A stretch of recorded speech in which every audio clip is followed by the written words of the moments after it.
हमारा विरोध है परिसीमन के आड़ में आदिवासियों की सीट घटाने की साजिश का विरोध होगा। तो करेगा कोई, भरेगा कोई। आयोग या भारत सरकार से आमना सामना होगा आदिवासी संघ, परिसीमन होगा तो सीटें घटेगी। ये आदिवासी लोग राजनीति कर रहे हैं परिसीमन के नाम, पुरजोर विरोध होगा। झारखंड का आदिवासी समुदाय विरोध करेगा। क्यों करेगा? हलते ही हमारा विरोध है, हम पुरजोर विरोध करेंगे। इसका जवाब इनको देना होगा। 65 सालों की भरपाई करो, फिर परिसीमन की बात करो।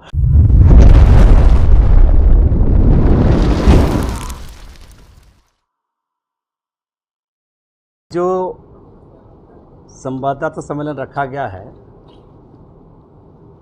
आप लोग को स्पष्ट कर देना चाहते हैं कि ये विभिन्न आदिवासी संगठनों, सामाजिक कार्यकर्ताओं और आदिवासी समुदाय के राजनीतिक कार्यकर्ता, नेता सब इसमें शामिल रहेंगे। ये समुदाय की, समाज की, राजनीतिक प्रतिनिधित्व की लड़ाई है।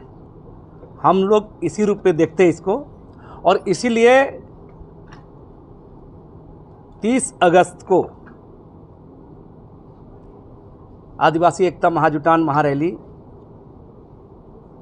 परिसीमन को लेकर, आप सबों को पता होगा कि देश में परिसीमन होने वाला है और भारत सरकार परिसीमन बिल बनाए बैठी है।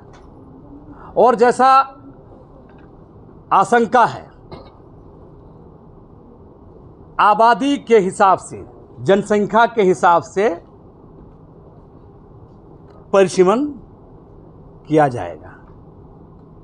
और हम आदिवासी संगठनों के लोग, आदिवासी समुदाय के लोग, आदिवासी सामाजिक राजनीतिक कार्यकर्ता, बुद्धिजीवी, हम सब लोगों का आशंका है कि परिसीमन होगा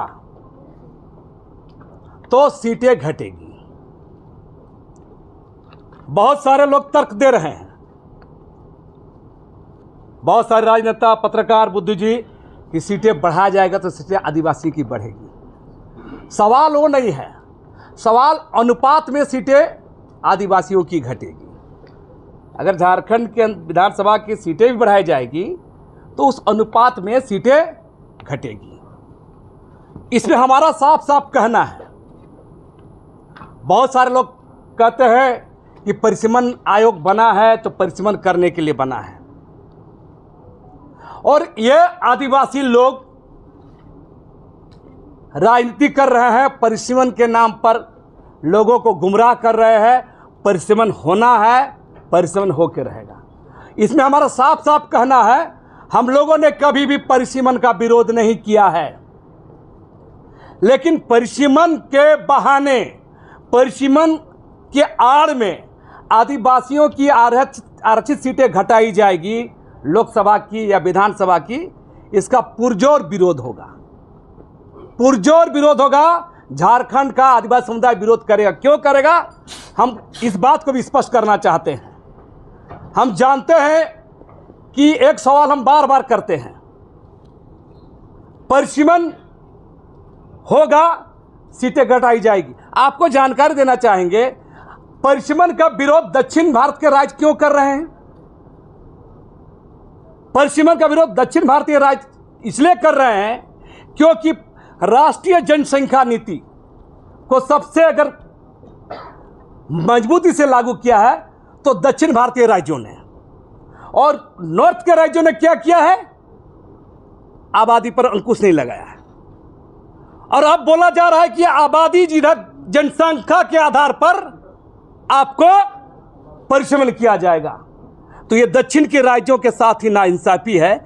उत्तर हम आदिवासियों के साथ ही नाइंसाफी इसलिए है कि इन 75 सालों में, भारतीय संविधान बनने के बाद 75 वर्षों में, आप गौर कीजिए, झारखंड जैसा स्टेट भारतीय संविधान में निहित आर्टिकल 244 पांचवी अनुसूची अनुच्छेद 244 का कभी लागू ही नहीं किया गया।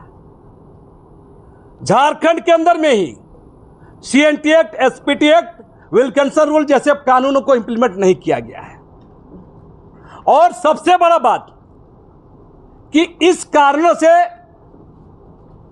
आदिवासी की आबादी, आप गौर की, कल कारखाना, खान खदान, रेल परियोजना, डैम, सरकारी संस्थान, विभिन्न चीज़ों के लिए परियोजना में जमीन लिया गया आदिवासियों का, और आदिवासियों को विस्थापन पलायन करने के लिए मजबूर किया गया।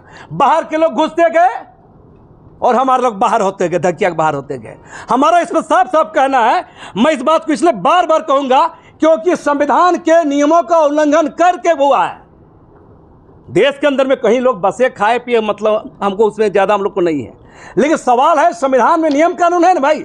जब आप भारतीय संविधान ने 5वीं अनुसूची बनाया है तो राज्यपाल का, आप लोग को जानकारी होना चाहिए, आप जानते ही होंगे, बात कोई भी 5वीं अनुसूची क्षेत्र में राज्यपाल कस्टोडियन होता है, संरक्षक होता है। तो ये राज्यपाल ने, कोई भी राज्यपाल आज तक, अभी तक संतोष गंगवार वर्तमान राज्यपाल तक, मैं 75 साल बार बार कह रहा हूं, इन 75 सालों में किसी भी राज्यपाल ने इस पर संज्ञान नहीं लिया, किसी भी राष्ट्रपति ने कोई संज्ञान नहीं लिया। अभी तक जो भी सरकारें आई हैं केंद्र में, कोई संज्ञान नहीं लिया। तो करेगा कोई, भरेगा कोई। आज आबादी की बात किया, जब जनसंख्या का आधार पर इस्तेमाल करिएगा, हमारा आबादी को बाहर धकेल दीजिएगा। और ये 75 सालों में आदिवासियों के साथ संवैधानिक अन्याय हुआ है, संवैधानिक छल हुआ है, संवैधानिक अपराध हुआ है। इसका भरपाई कौन करेगा? इस बार परिसीमन आयोग या भारत सरकार से आमना सामना होगा आदिवासी साहब। हम लोग सवाल करेंगे, अगर सही में इस देश के अंदर में लोकतंत्र है, सही में इस देश के अंदर संविधान है, सही में इस देश के अंदर संसद की भूमिका में है, तो इस सवाल का भी जवाब देना होगा भारत के संसद को, राज मशीनरी को। मैं इस पार्टी उस पार्टी की बात नहीं कर रहा हूं, चाहे केंद्र में किसी की भी सरकार हो, गठबंधन की सरकार हो, कांग्रेस की सरकार हो, या अभी वर्तमान 2014 से चली आई मोदी सरकार हो, कोई भी सरकार हो, इसका जवाब देना होगा। और अगर सही में आप लोकतंत्र है, संविधान है, अगर रियासत चला रहे हैं तो हम नहीं कर सकते हैं तानाशाही के जरिए। और यह 75 सालों का नाइंसाफी का जवाब कौन देगा? आदिवासियों के साथ जो अन्याय हुआ कौन हिसाब देगा? इसका भी जवाब चाहिए। और इसीलिए हमारा साफ साफ कहना है, परिसीमन हो।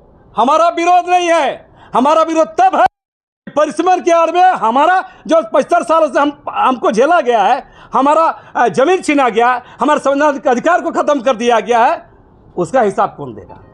भारत सरकार को, परिसीमन आयोग को इसका जवाब देना होगा। और इसके चलते ही हमारा विरोध है, हम पुरजोर विरोध करेंगे, इसका जवाब इनको देना होगा। 75 सालों का हिसाब भरपाई करो, इन 75 सालों का भरपाई करो, फिर परिसीमन की बात करो। 75 सालों की भरपाई करो, फिर परिसीमन की बात करो। और वाकई इसमें ईमानदार है तो भारत की संसद में जो हमारा पार्लियामेंट मेंबर हैं, संसदीय समिति बनाए, न्यायिक आयोग बनाए, ये आदिवासियों के साथ 75 सालों से क्या हुआ है, इसका जवाब देना होगा। हमारा विरोध परिसीमन पर नहीं है, हमारा विरोध है परिसीमन के आड़ में आदिवासियों की सीट घटाने की साजिश का विरोध होगा। हमारा फ्रीज करना चाहिए आदिवासियों। जब 5वीं अनुसूची बना कर रखे हैं, झारखंड के 24 जिलों में 13 संपूर्ण जिले 5वीं अनुसूची में आते हैं, 2 जिले आंशिक आते हैं, इसमें तो फ्रीज कीजिए। किस बात का 5वीं अनुसूची बना कर रखे हैं? इस बात का जवाब हम आदिवासी समुदाय की ओर से चाहते हैं, फिर परिसीमन करें।